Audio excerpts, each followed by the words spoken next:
신용환의 5분입니다. 철학을 이야기하다. 사람을 믿는가? 저번 이야기 후속편이에요. 뭐 사실은 전편 안 봐도 뭐 되는 이야기이긴 한데 춘추 논쟁 두 번째 이야기. 맹자 대 순자예요. 제가 뭐 지난 시간에 했던 얘기는 예법이 무너져가는 주나라 질서 속에서 공자와 묵자의 격렬한 논쟁을 얘기했어요. 단순한 둘가락 문제 논쟁을 얘기하는 게 아니에요. 실제 둘이 이렇게 싸운 적은 없으니까. 근데 이제 한 시대의 두 세력 혹은 두 입장의 논쟁이었었죠. 그 두 번째 논쟁, 맹자 대 순자입니다. 물론 맹자가 직접 싸웠던 사람들은 고자 같은 사람이었고 순자가 후대에 맹자를 비판했었죠. 근데 이 둘의 세계관이 사실은 아주 대조적이죠. 같은 유학자임에도 불구하고 흥미로워요. 그 얘기를 얘기해보고 싶었어요.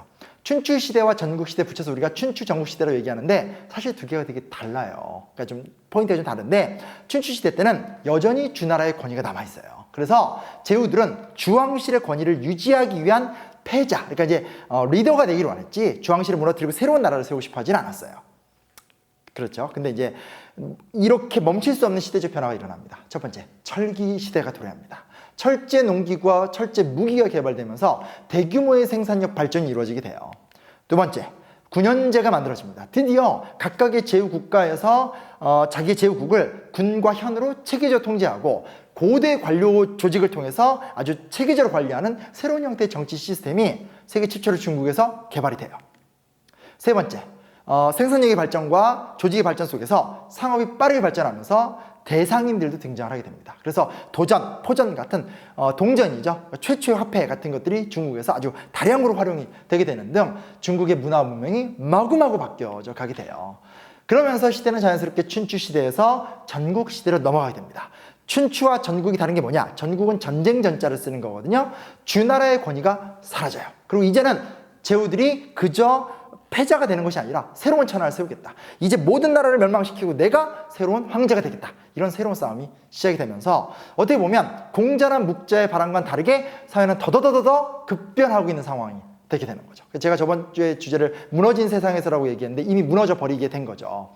기존 질서가 다 파괴가 됐으니까요. 그때 이걸 두고 어떻게 할 것인가를 두고 맹자와 순자의 크게 큰 두 개의 대립되는 주장이 나타나게 됩니다. 맹자, 절대적 가치가 있다라는 거예요.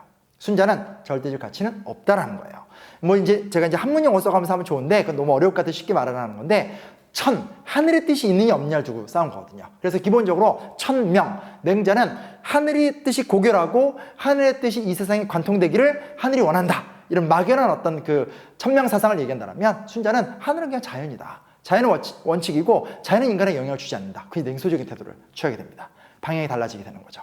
맹자, 인은 곧 의다라고 얘기해요. 그러니까 공자가 인을 얘기했었죠. 사람다움을 얘기했어요. 근데 사람다움이 무엇인가? 맹자는 인간이 의로워질 때 그것이 사람다워진다는 거예요. 강해지고 의지를 갖고 호연지기를 기르고 뭐 이런 걸 얘기하는 거예요. 근데 순자는 아니라는 거예요. 인은 곧 예라는 거예요. 예의 범절, 예법이라는 거예요.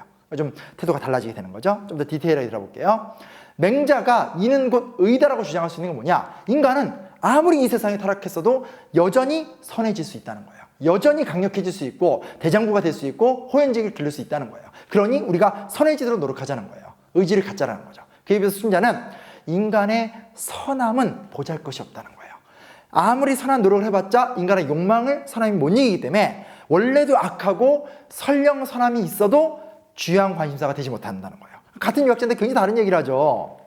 그러면서 맹자는 착한 본성을 발휘하라고 그래요. 우리가 뭐 어느 정도 상식을 갖고 있다면 사단 같은 거 들어보신 적 있죠? 뭐 측은지심, 수호지심, 시비지심 뭐 이런 거 얘기 나오게 되는데 사람을 측은히 여기는 마음, 뭐 공경하는 마음, 옳고 그름을 가리는 마음, 사양하는 마음, 뭐 아까 사양지심 빼먹었네요. 뭐 이런 것들. 그러니까 사람 안에 있는 착한 본성을 적극적으로 발휘하면 그것이 나의 의가 되고 인이 된다는 거예요.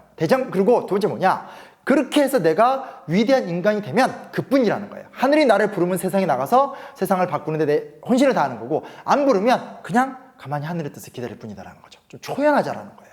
순자는 교육을 강조해요. 어차피 인간 안에 선한 것이 없는데 세상을 선하게 만들어야 되겠죠. 그러니까 교육을 통해서 철저하게 통제, 관리를 해야 되는 거고 인간에게 요구하는 바는 뭐냐? 인간은 비록 선하지 않지만 꾸준히 노력할 수 있는 존재라는 거예요. 그래서 절름발이더라도 열심히 노력하면 천리에 도달할 수 있다. 뭐 이런 주장을 하게 되면서 노력을 강조하게 돼요.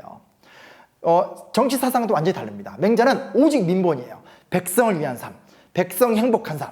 그걸 위해서라면 백성만 위한다면 군주도 바꿀 수 있다는 거죠. 여기서 역성혁명이라고 하는 뭐 인류 역사 거의 최초의 혁명론이라는 것이 만들어지게 됩니다. 그래서 어떤 뭐 서구적 형태에서의 어떤 시민혁명은 아니지만 민본을 위해서라면 군주도 갈아엎을 수 있다. 정도전이 굉장히 좀 좋아했던 말인데 그런 것들을 맹자가 제시할 정도로 맹자가 보기에 가장 중요한 세계관은 백성이 행복한 거예요. 그에 비해서 순자는 의가 아니라 예가 본질이다. 그러니까 엄격한 어떤 좀 처벌도 하고 엄격하게 국가를 관리하면서 사람을 사람답게 관리 조절을 해야 된다라는 나중에 이제 법가에게 굉장히 큰 영향을 주게 되는 이런 세계관을 좀 주장을 하게 된다는 거예요. 그럼 이 둘의 최후는 어떻게 됐을까? 맹자는 공자처럼 역시 생애 동안 자신의 뜻을 펼치지 못했어요.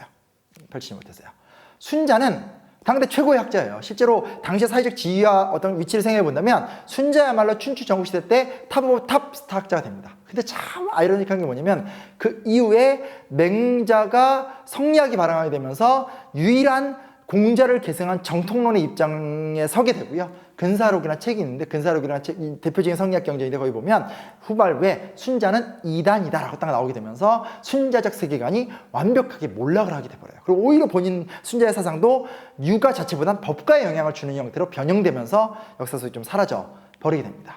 누가 옳았는가에 대해서는 모르겠지만 우리가 이 두 사람의 치열한 논쟁과 세계관 속에서 어떤 방향을 배울 것인가 이런 것은 굉장히 큰 도움이 될 수 있을 거라 생각이 들고요. 저는 정말로 이렇게 최대한 쉽고 얇게 얘기했는데 서점에 가면 맹자, 순자, 경전을 전 집어들었으면 좋겠어요. 되게 쉽거든요. 생각보다 굉장히 감성적이고 그래서 읽어보면 저는 뭐 맹자 같은 경우는 가슴 뛰는 기억을 가질 수 있었고 순자 같은 경우는 가슴이 뛰진 않지만 진짜 열심히 살아야 되겠다라는 뭐 이렇게 뜨끈한 이렇게 어떤 힘이라고 해야 되나 이걸 느낄 수 있었습니다. 그래서 감히 이 두 사상가가 오늘 우리 시대에도 유효하다라고 느꼈기 때문에 춘추 논쟁 두 번째 이야기를 했고요. 다음에도 계속 이어가 보도록 하겠습니다. 오늘 이걸로 끝내도록 할게요.